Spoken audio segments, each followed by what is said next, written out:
네, 오늘 저희가 함께 볼 말씀은 이제 열왕기상 13장 11절에서 32절 말씀입니다. 열왕기상 13장 11절에서 32절 말씀. 네. 말씀이 길어서 이제 저랑 이제 서로 봉독해 가면서 같이 읽도록 하겠습니다. 네, 읽겠습니다. 베델에 한 늙은 선지자가 살더니 그의 아들들이 와서 이날에 하나님의 사람이 베델에서 행한 모든 일을 그에게 말하고 또 그가 왕에게 드린 말씀도 그들이 그들의 아버지에게 말한지라.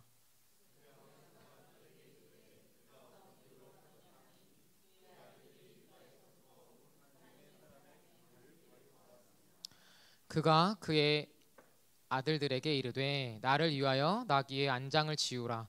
그들이 나귀의 안장을 지우니 그가 타고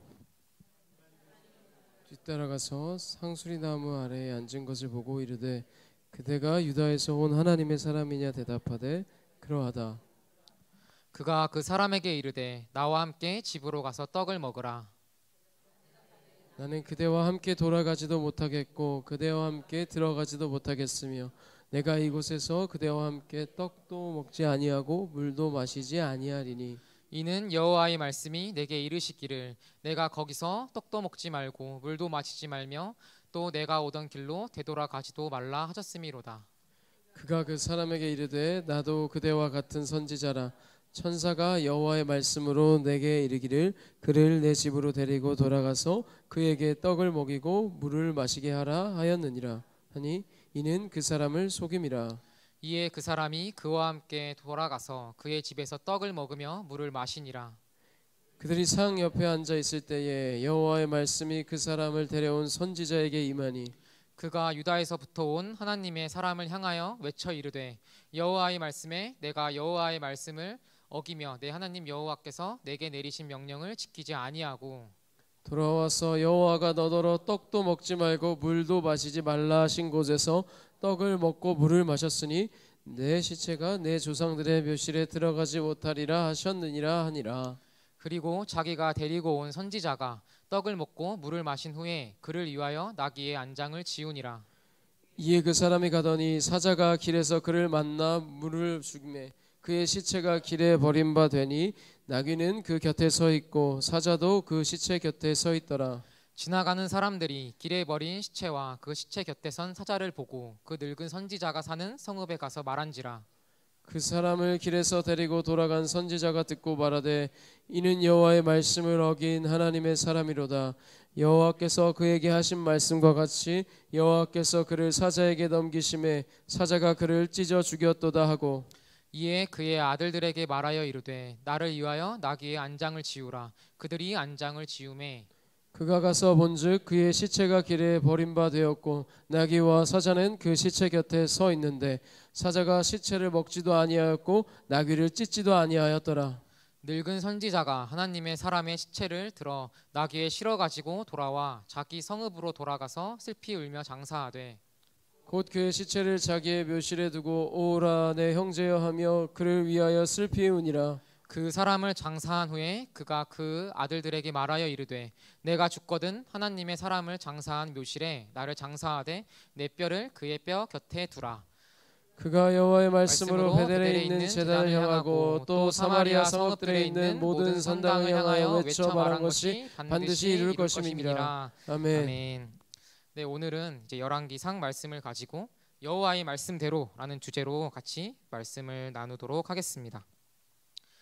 사실 제가 오늘 나눌 말씀은 이제 13장 전체를 같이 읽어야 맞지만 너무 길어서 물론 일부분만 읽었는데도 길었죠. 일부분만 읽었는데요. 오늘 우리가 읽은 말씀인 그 베델의 늙은 선지자와 또 하나님의 사람이라고 불리는 자의 이야기를 중심으로 13장 말씀을 같이 다루고자 합니다. 우선 오늘 말씀의 배경부터 이제 이야기를 하자면 당시는 이스라엘이 남과 북으로 쪼개져 남유다와 북이스라엘로 나뉘어져 있는 상황입니다. 그리고 북이스라엘의 여로보암 왕이 통치를 하던 시대를 배경으로 이야기가 이제 진행이 되고 있는데 당시에 여로보암 왕에게는 이제 큰 걱정거리가 있었습니다. 그것은 바로 이제 예배를 드리려면 남유다에 있는 예루살렘 성전에 가서 이제 예배를 드렸어야 했는데 자신의 백성들이 이제 예루살렘에 있는 성전에 가서 예배를 드리고자 올라갔을 때 그들의 마음이 이제 남유다의 왕 르호보암에게로 돌아오지 않으면 어떡하지? 라는 그런 걱정이 이제 있었습니다. 그래서 여로보암은 이제 예루살렘 성전을 대신할 그런 예배의 처소를 만들고자 황금 송아지 2개를 만들어서 북이스라엘의 최남단인 베델에 하나, 그리고 최북단인 단에 하나씩 두어 앞으로 여기서 이스라엘 백성들이 예배를 드리도록 하였습니다. 그리고 이와 같은 이런 배경 속에서 여로보암 왕이 이제 베델에서 마침 제사를 드리려고 하는 상황으로 13장이 이제 시작이 되고 있습니다. 이제 13장을 보면 이제 여로보암이 베델에서 이제 제사를 이제 드릴 때에 남유다에서 온 하나님의 사람이라는 자가 와서 북이스라엘을 향하여 심판을 선언하며 또 베델의 제단이 갈라지고 또 재가 쏟아지는 그런 여호와가 말씀하신 그런 징조를 일으키고 있습니다. 그러자 여로보암은 이 놀라운 기적을 일으킨 유다에서 온 하나님의 사람에게 우리 집에 와서 좀 쉬면서 떡도 먹고 물도 마시면서 가라. 내가 예물도 줄게 라고 하면서 회유를 하는데 그 하나님의 사람은 우리 하나님께서 내게 명령하여 이르시기를 이곳 이제 북이스라엘이죠. 이 북이스라엘에서는 물도 먹지 말고 떡도 먹지 말고 이제 돌아가지도 말라고 하셨음이라 라고 하면서 여로보암의 회유를 거절하고 가버리게 됩니다. 근데 이때 그 하나님의 사람의 그 발걸음을 멈추게 한 그런 사람이 나오는데요. 바로 베델의 늙은 선지자였습니다. 그 늙은 선지자는 그의 아들들로부터 남유다에서 온 하나님의 사람이 베델에서 행한 모든 일과 그가 여로보암 왕에게 드린 그런 말들을 다 전해 듣고는 그 하나님의 사람을 만나고자 하였습니다. 그리고 그를 만나서 이제 여로보암 했던 것처럼 하나님의 사람아 나와 함께 이제 집으로 가서 떡도 먹고 물도 마시면서 좀 쉬엄쉬엄 가자 이렇게 제안을 합니다.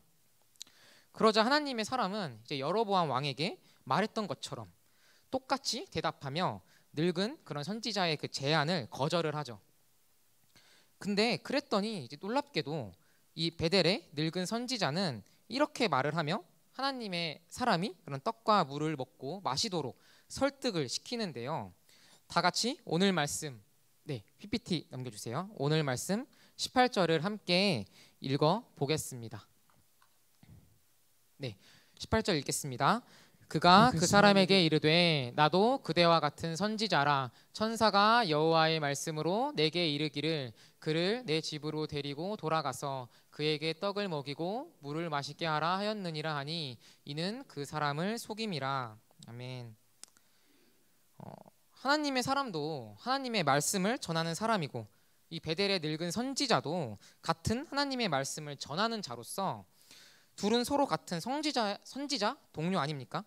근데 동료가 하나님께서 너를 먹이고 마시게 하라고 이제 그랬다고 하니까 그렇게 이제 말을 하니까 이제 유다에서 온 하나님의 사람은 이제 그 말을 믿고 베델의 늙은 선지자의 집에 가서 이제 물과 떡을 이제 먹게 돼요.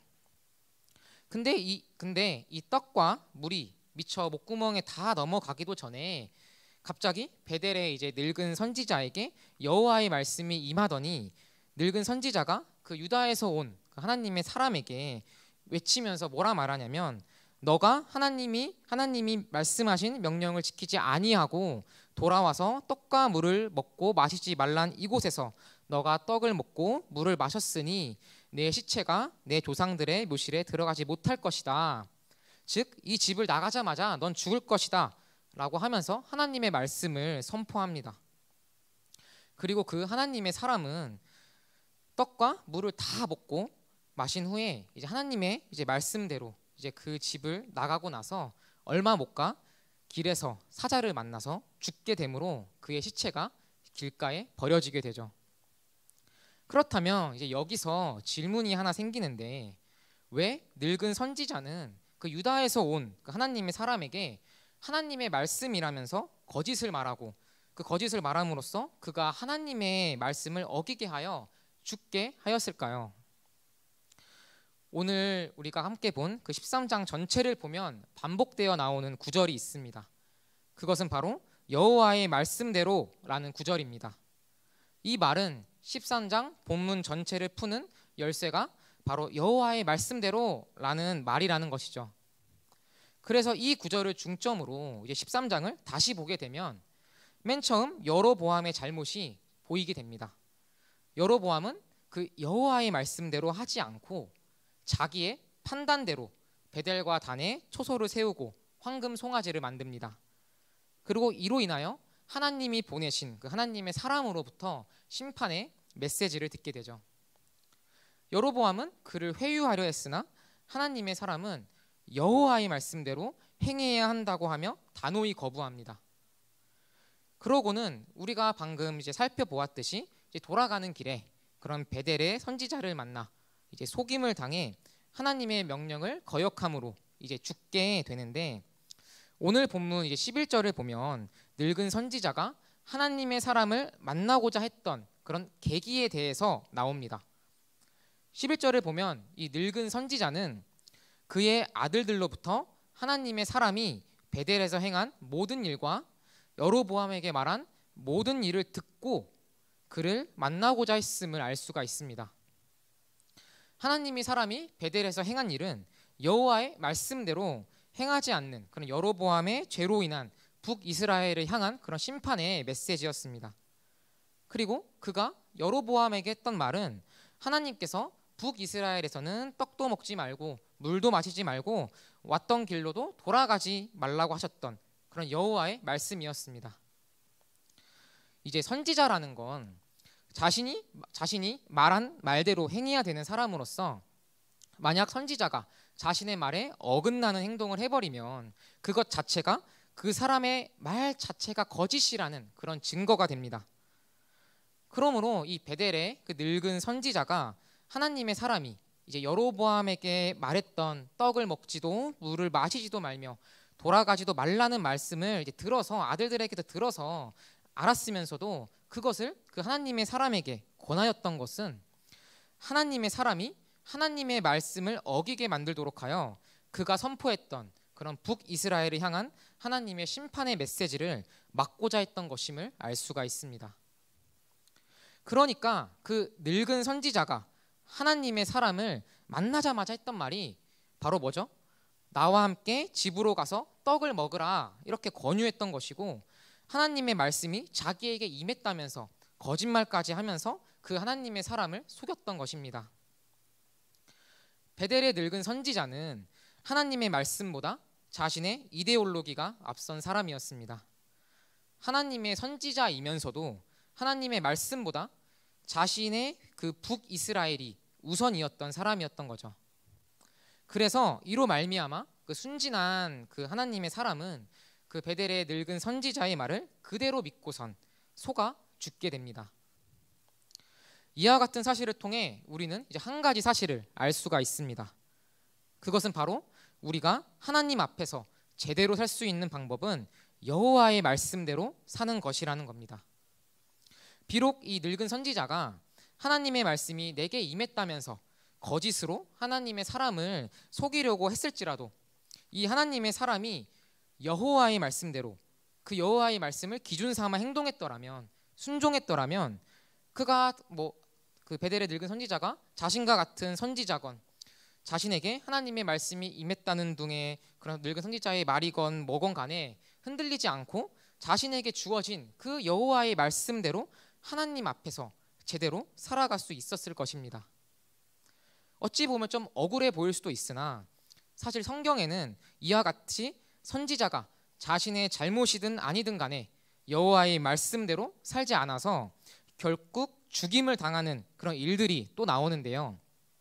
열왕기상 20장 35절을 보면 오늘 본문과 똑같은 그런 비슷한 모습이 나옵니다. 이제 20장 35절을 보면 선지자의 무리 중 한 사람이 여호와의 말씀을 그의 친구에게 이르되 너는 나를 치라고 하는 장면이 나옵니다. 그런데 그 친구가 그 선지자를 치기 싫어하자 선지자가 뭐라 말하냐면 이제 36절에 36절 보여주세요. 36절에 그가 그 사람에게 이르되 내가 여호와의 말씀을 듣지 아니하였으니 네가 나를 떠나갈 때에 사자가 너를 죽이리라. 그 사람이 그의 곁에 떠나가더니 사자가 그를 만나 죽였더라 라고 나옵니다. 여기서도 사자가 선지자를 죽여요. 뭐 사자의 취미생활이 선지자를 죽이는 거여서 죽인 걸까요? 아닙니다. 여기서도 핵심은 여호와의 말씀대로입니다. 선지자가 자신의 친구에게 자신을 치라고 부탁하고 있습니다. 정상적인 상황이라면 때리라고 하는 놈이 좀 미친놈 아닙니까? 그리고 때리라고 했을지라도 그걸 때리는 놈은 더 미친놈 아닙니까? 그러나 여기서의 기준은 무엇입니까? 여호와의 말씀대로입니다. 뭔가 좀 미친놈처럼 보이더라도 여호와의 말씀을 기준으로 삼는다면 산다라는 거예요. 그러므로 여호와의 말씀대로 사는 것은 우리가 하나님 앞에서 제대로 사는 방법이 됩니다. 세상은 이제 이 세상을 잘 살기 위한 방법으로 여러 가지 기준과 해결책을 제시하고 있습니다. 돈을 많이 벌면 된다. 권력이나 명예를 소유하면 된다. 너의 자아를 실현해라. 너의 그 순간의 감정에 충실하면서 그 쾌락과 즐거움의 삶을 맡겨라. 여러 가지 그런 기준과 제한들을 세상은 우리에게 하고 있습니다. 그리고 실제로 그 기준대로 산다면 정말로 세상에서 잘 살 것 같고 행복할 것 같이 보입니다. 그러나 정말 그럴까요? 오늘날은 이제 포스트 모던 시대라고도 불립니다. 절대적인 그런 진리는 없다고 말하며 그렇기에 자신의 기준대로 자신의 소견대로 살아가는 시대입니다. 그렇기 때문에 너도 옳고 나도 옳다고 말하면서 예수 그리스도를 믿어야 구원받는다. 뭐 이 세상에 유일한 신은 하나님밖에 없다. 이런 말들, 이런 절대적인 진리에 대해서 더욱 거세게 반발하며 거부하는 시대가 바로 우리가 살아가고 있는 그런 포스트 모더니즘 시대입니다. 그러므로 우리는 이러한 시대를 살아가고 있기에 더욱 여호와의 말씀대로 살아야 합니다.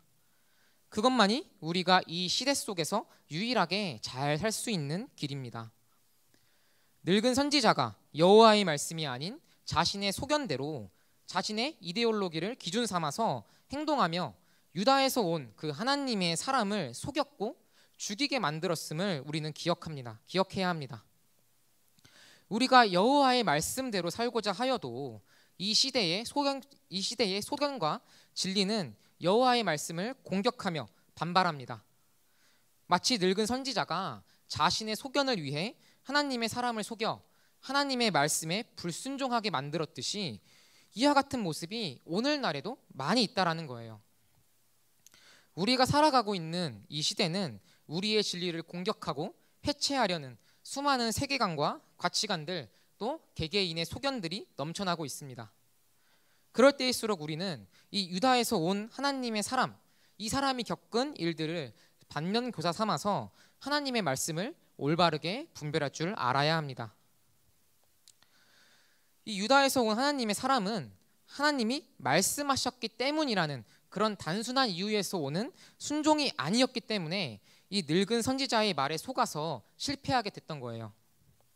그러다 보니 떡을 먹지도 물을 마시지도 왔던 길을 되돌아가지도 말라는 무언가 인위적이고 목적이 없는 것 같은 그런 이해가 되지 않는 규칙들에 고집스럽게 뭔가 집중하고 집착하는 것보다 무언가 그럴싸하고 새로운 말을 따르는 것이 훨씬 더 현명하지 않나? 이런 생각과 마음으로 베델의 늙은 선지자에게 속아서 결국 실패하게 된 것이죠. 여호와의 말씀을 토대로 삼아 살지 않았기에 실패하게 된 것입니다. 그러므로 우리도 이러한 마음을 항상 경계하며 조심해야 하며 여호와의 말씀을 토대로, 즉 여호와의 말씀을 기준 삼아 살아가야 합니다. 여러분들은 무엇을 기준 삼아 살아가시고 계십니까? 돈을 기준 삼아 살아가고 계십니까? 아니면 사회적인 명예나 사람들의 인정을 기준 삼아 살아가고 있습니까? 아니면 정말로 절대 불변하는 하나님의 말씀을 기준 삼아서 살아가시고 계십니까? 하나님의 말씀대로 사는 것은 솔직히 어렵습니다. 아무리 노력하고 애를 써봐도 하나님의 말씀 하나 제대로 순종하는 것이 버거워하는 게 바로 우리들의 현실이고 우리들의 인생입니다. 그러나 우리에게 위로가 되고 힘이 되는 사실이 한 가지 있는데, 그것은 바로 모든 역사의 모든 순간 속에서 하나님의 말씀대로 사시고 완전하게 순종하신 분이 계신다는 사실입니다. 그리고 그분이 바로 우리의 구주 되시는 예수 그리스도시라는 사실입니다. 그분은 우리를 위하여 모든 죄를 대속하시고 우리를 위하여 죽기까지 사랑하셨습니다. 그리고 우리가 하나님의 말씀대로 온전히 순종하고 지키지 못할 것을 아셨기에 우리를 대신하여 구원을 이루셨습니다. 그렇기에 우리는 예수 그리스도를 믿는 그 믿음 안에서 여호와의 말씀대로 살아갈 수 있는 힘과 능력을 얻게 되었습니다. 우리의 어떤 노력과 힘으로는 결코 여호와의 말씀대로 살아갈 수 없고 온전하게 순종할 수 없으나, 이미 완전하게 순종하시고 승리하신 예수 그리스도께서 우리의 삶에 함께 하시고 살아 역사하시기 때문에 우리는 그분이 승리하신 삶을 따라 여호와의 말씀대로 살아갈 수 있게 되었습니다. 그러므로 우리가 우리 각자의 소견과 생각을 내려놓고 우리의 삶의 주권을 주님께 내어드릴 때 우리는 여호와의 말씀대로 사는 삶의 기쁨과 평안을 예수 그리스도 안에서 누릴 수 있을 것입니다. 여호와의 말씀대로 사는 것, 바로 세상을 잘 사는 기준이 되는 것입니다. 이렇게 우리는 지금까지 하나님의 사람이 늙은 선지자에게 속아서 죽는 데까지 말씀을 같이 살펴보면서 이제 여호와의 말씀대로 살아야 하나님 앞에서 잘 살 수 있다라는 것을 보았습니다. 그럼 이제 계속 다시 말씀으로 돌아가서 계속 이야기를 해보자면, 이 베델의 늙은 선지자의 속임수로 인하여서 유다에서 온 그 하나님의 사람은 실패하게 되었다고 했죠. 그리고 그는 여호와의 말씀을 거역한 대가로 사자에게 물려 죽었다고 말씀드렸습니다. 그러므로 이제 유다에서 온 하나님의 사람이 그 선포한 그 북이스라엘을 향한 그 심판의 메시지는 이제 효력을 잃게 되었다고 늙은 선지자는 생각을 하게 되었을 겁니다.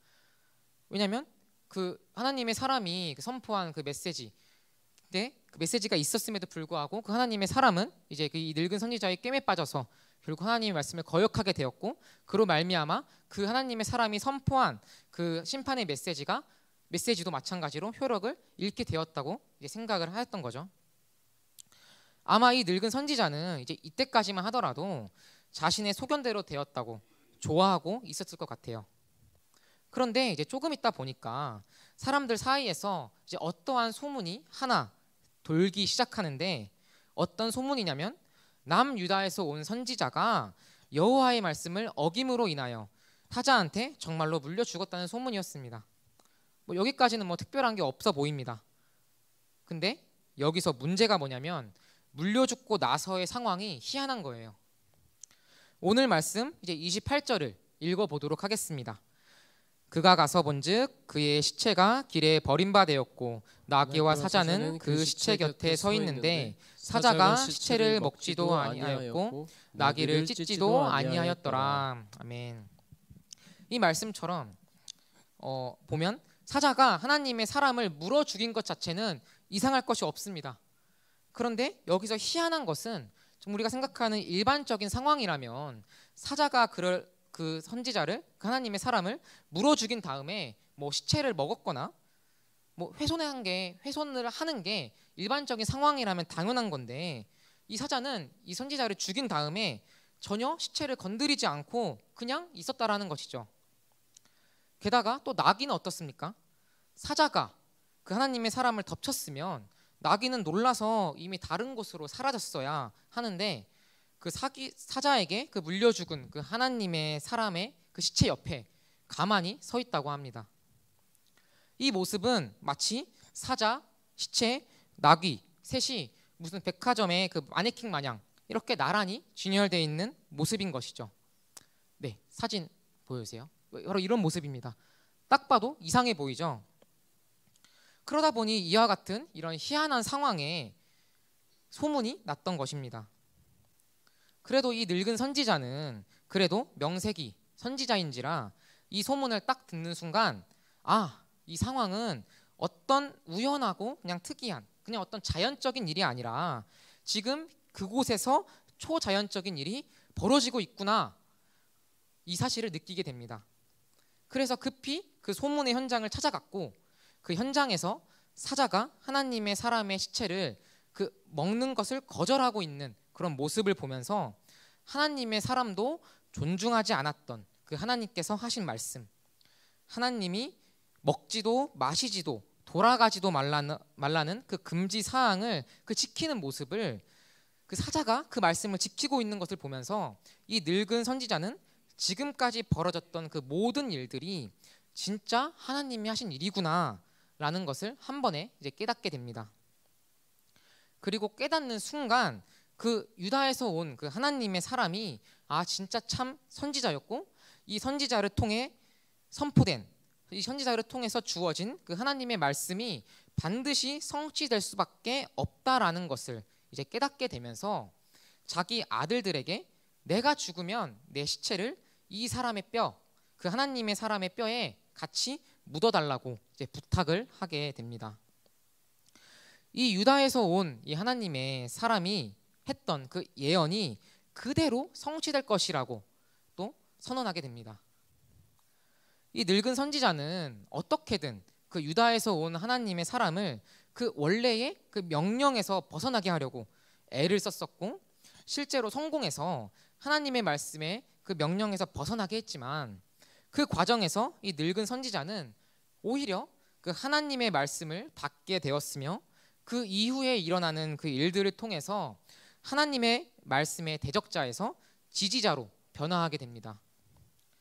하나님의 사람이 선포한 그 북이스라엘을 향한 그 심판의 메시지를 흩어버리게 하려고 부단히 노력하였지만 결국 그 말씀의 성취를 인정하며 여호와의 말씀에 복종하게 되죠. 또 이를 통해 우리가 또 한 가지 사실을 또 알 수가 있는데요. 그것은 바로 하나님의 말씀은 어떠한 경우에서라도 바로 선다라는 사실입니다.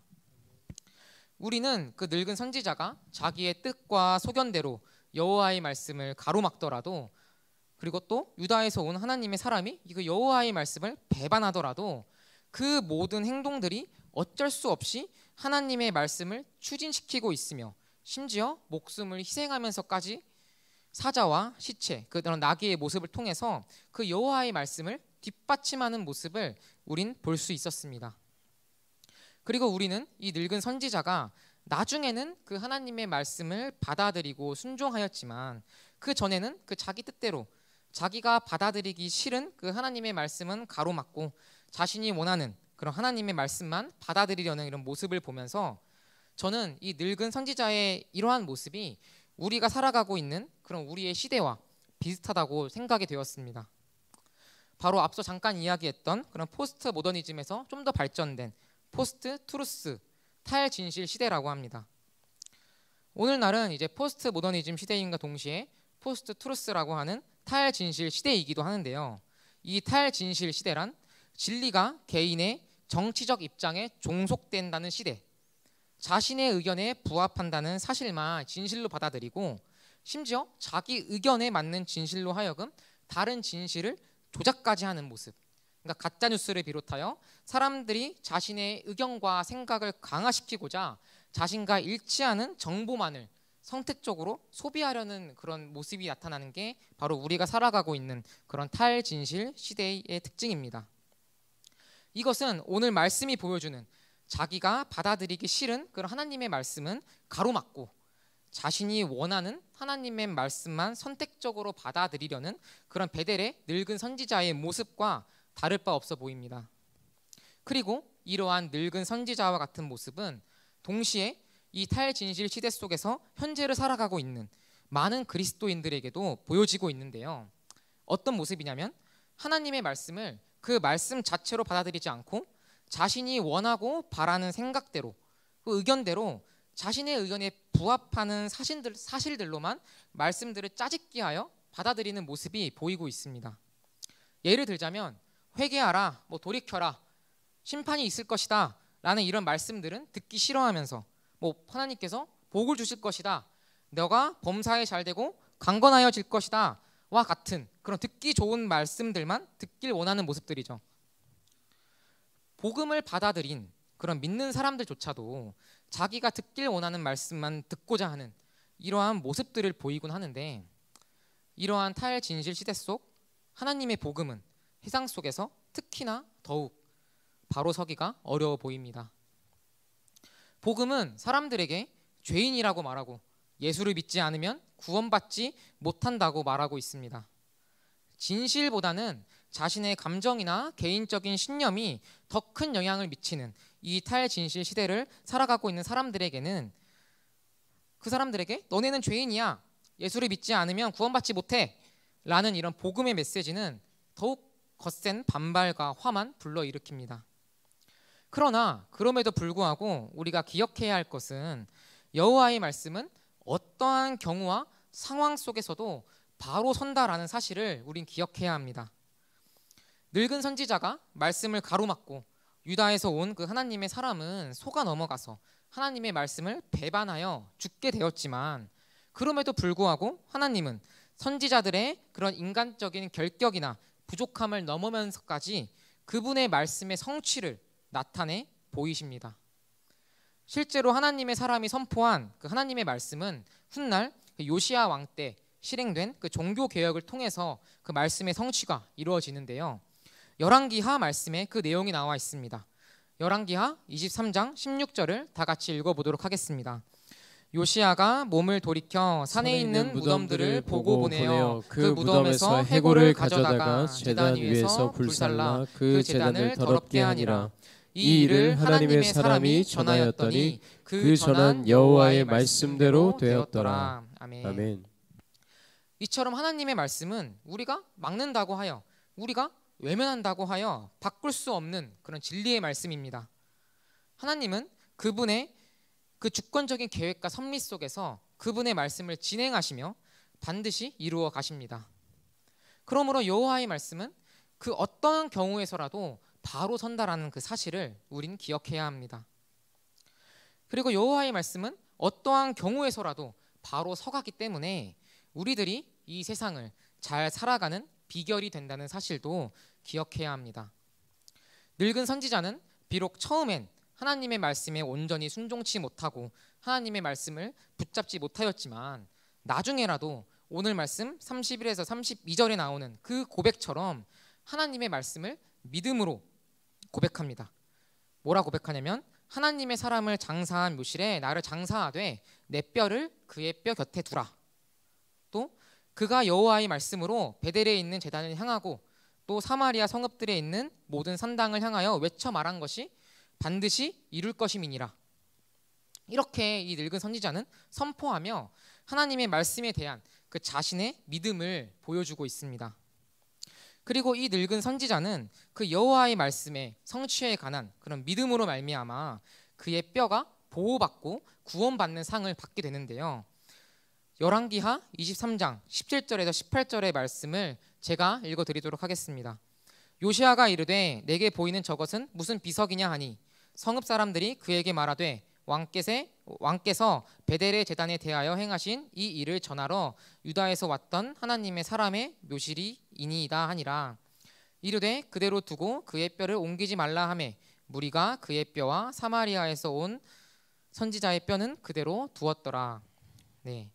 이 말씀처럼 이 늙은 선지자는 그의 속임수에도 불구하고 베델에 대한 그런 하나님에 대한 믿음, 그 말씀의 성취를 믿었기에 그의 뼈가 보호받고 이제 구원받게 되었듯이 하나님의 말씀은 어떠한 경우에서라도 바로 서가기 때문에 하나님의 말씀은 이 세상을 잘 살아가는 그런 비결이 됩니다.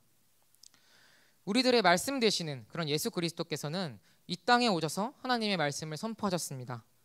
그리고 사탄 마귀의 유혹과 시험, 모진 그런 고난과 핍박이 그 말씀 대신 그분을 가로막고 방해하였지만 결국엔 그 말씀의 성취를 이루셨습니다. 이스라엘 백성들, 그들이 자신들이 바라고 원하는 그런 메시아의 상을 그분께 투영시키며 자신들이 원하는 메시아의 모습을 예수님께 강요하고 바랬지만 그 모든 것에 흔들리지 아니하시고 여호와의 말씀대로 온전히 순종하셔서 모든 말씀의 성취를 이루셨습니다. 그러므로 아무리 오늘날을 살아가는 수많은 사람들이 예수 그리스도의 그 복음의 말씀을 귀를 막고 거부하고 핍박할지라도 하나님은 그 말씀을 신실하게 이루어 가시며 성취해 나가실 것입니다. 말씀은 어떠한 경우에서라도 바로 서가기 때문에 우리들의 말씀 되시는 그 예수 그리스도는 우리들의 변치 않는 그런 소망이 되십니다. 때로는 하나님의 말씀이 나에게 너무나도 멀게만 느껴져서 정말 이루어질까 의심할 때도 있는 것 같습니다. 때로는 하나님의 말씀이 내가 처한 상황과 환경에 비하면 초라하게 느껴질 때도 있는 것 같습니다. 그러나 하나님의 말씀은 그 어떤 상황과 환경 속에서도 구애받지 않으시며 반드시 서간다는 사실을 기억합시다. 그렇게 우리가 이 세상 속에 살면서 말씀으로 인해 고난받고 또 조롱받더라도 하나님께서는 그분이 하신 말씀을 반드시 세워가실 것이며 이미 말씀이신 예수 그리스도를 통하여 이루셨기 때문에 우리는 그 말씀 되신 예수 그리스도를 소망함으로 담대히 나아갈 수 있습니다. 세상의 기준과 소망은 변합니다. 시대에 따라, 상황에 따라, 환경에 따라 변해갑니다. 하지만 하나님의 말씀, 예수 그리스도는 변치 않으십니다. 그렇기에 하나님의 말씀대로 하나님의 말씀을 기준 삼아 살아가야 합니다. 하나님의 말씀은 우리들이 세상을 잘 살아가는 데 있어서 변치 않는 기준이 되시기 때문입니다. 또 우리가 처한 상황보다 환경보다 훨씬 더 큰 그 말씀이신 예수 그리스도를 우리는 바라봐야 됩니다. 하나님의 말씀은 반드시 서가며 성취되기 때문에 우리가 어떤 상황과 환경 속에 놓여 있더라도 이 세상을 잘 살아갈 수 있는 비결이 되기 때문입니다. 그러므로 저를 비롯한 이곳에 모인 모든 나준숲 교회 성도님들은 하나님의 말씀대로 살아가며 그 하나님의 말씀의 성취 속에서 이 세상을 하나님 앞에서 잘 살아갈 수 있는 우리들이 되기를 소망합니다. 복음이 외면받고 또 소외되는 것처럼 보이는 시대라고 할지라도 그 말씀의 능력은 여전히 살아있어 우리의 소망이 되고 우리가 앞으로 어떻게 살아가야 되는지를 알려주는 능력이 있음을 기억하며 오직 하나님의 말씀으로 삶을 살아내는 우리들이 되기를 소망합니다. 이 시간 같이 말씀 앞에서라는 찬양을 같이 부르도록 하겠습니다.